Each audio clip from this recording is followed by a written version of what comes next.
আজকে আপনাদের জন্য একটি মজাদার স্যুপের রেসিপি নিয়ে চলে এসেছি, যেটা কিনা ছোট বড় সবাই খুবই পছন্দ করে। নিশ্চয়ই দেখে বুঝতে পারছেন স্যুপের নাম কি? হ্যাঁ, থাই স্যুপ। চলেন তাহলে শুরু করা যাক।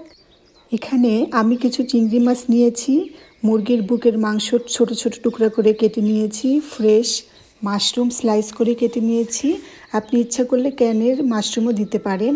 3টা ডিমের কুসুম নিয়েছি, কিছু পেঁয়াজ স্লাইস করা নিয়েছি, 4টা কাঁচামরিচ নিয়েছি, তারপর কিছু আদা স্লাইস নিয়েছি, কিছু লেমন গ্রাস, যেটা থাই স্যুপে অবশ্যই দিতে হবে, এটা না হলে থাই স্যুপ হবে না। তারপরে কিছু রসুন স্লাইস দিলাম এবং 1 প্যাকেট চিকেন পাউডার দিলাম। 1/2 টেবিল চামচ লবণ দিয়েছি এবং 1/3 কাপ আমি টমেটো কেচাপ দিয়েছি এখানে।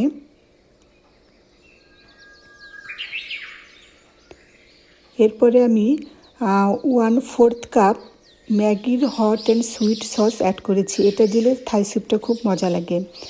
1 টেবিল চামচের মতো চিনি দিয়েছি, 1/2 চা চামচের মতো এখানে সাদা গোলমরিচের গুঁড়া দিয়েছি এবং 1/2 চা চামচের মতো হবে টেস্টিং সল্ট অ্যাড করেছি। এরপরে আমি 2 টেবিল চামচ কর্নফ্লাওয়ার গুলিয়ে নিয়েছিলাম, তার মধ্যে এখানে 7 টেবিল চামচের মতো আমি অ্যাড করেছি, লাগলে পরে অবশ্যই দিতে হবে। তারপরে 1/2 টেবিল চামচের মতো আমি দিয়েছি এখানে সয়া সস। এবার এইগুলোকে খুব ভালো করে মিশিয়ে নিতে হবে।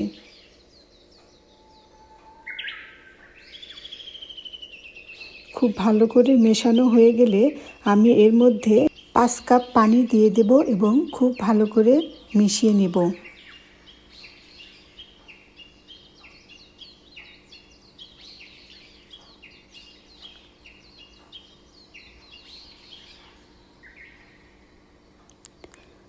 পানি দেওয়া হয়ে গেলে এর মধ্যে আমি 3-4 ফোঁটা অরেঞ্জ ফুড কালার দিয়ে দেব, যাতে স্যুপটার কালার খুব সুন্দর আসে।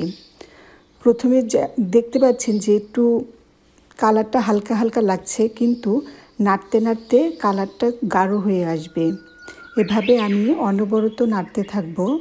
এক পর্যায়ে যখন ফুটে উঠবে তখন আমি 2 স্লাইস লেবু দিয়ে দেব এর মধ্যে। এরপরে আমি বাকি যে কর্নফ্লাওয়ার রেখে দিয়েছিলাম সেই কর্নফ্লাওয়ারটা অ্যাড করে দিয়ে দেব এবং খুব ভালো করে নাড়তে হবে। দেখেন আস্তে আস্তে কিন্তু কালারটা খুব সুন্দর আসছে।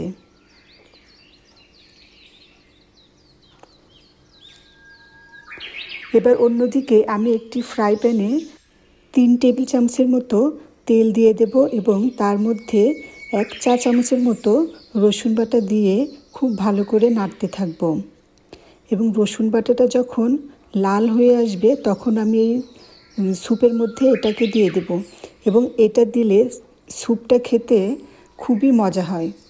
আর স্মেলটা এত দারুণ আসে যে আমি বলে বোঝাতে পারবো না। এটা আপনাদেরকে বাসায় বানিয়ে খেয়ে দেখতে হবে।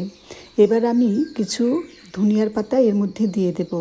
হয়তো আপনারা বলতে পারেন এখন যে থাই স্যুপে কেউ কি ধনিয়ার পাতা দেয়? একবার বাসায় ধনিয়ার পাতা দিয়ে ট্রাই করে দেখেন, তখন আমাকে মনে পড়বে। এই তো হয়ে গেল আমার সুস্বাদু থাই স্যুপ, যেটা কিনা ছোট বড় সবাই খুব মজা করে খাবে। আর যদি আমার রেসিপিটি ভালো লেগে থাকে অবশ্যই লাইক, কমেন্ট, শেয়ার করতে ভুলবেন না। ধন্যবাদ।